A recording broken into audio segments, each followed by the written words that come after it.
आ रहा हूँ grill burger. ठीक है, ये थोड़ी सी आंच में कम कर दूँ। ये मैंने चिकन इसमें डाल दिया, तो देखते हैं। Oh my God, look at this.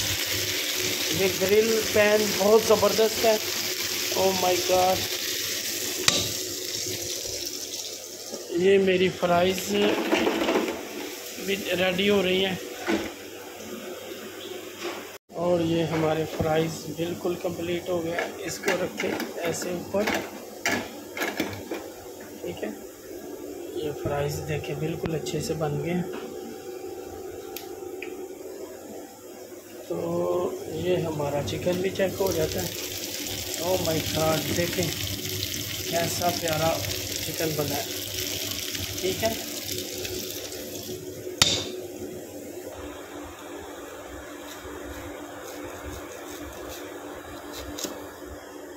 Almost ready हो गया। अभी मैं ये यूज़ करूँगा बारबेक्यू सॉस। ठीक है, अमन गार्डन।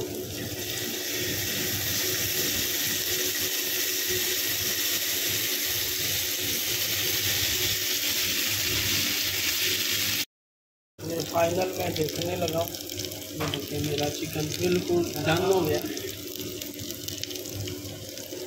और बारबेक्यू सॉस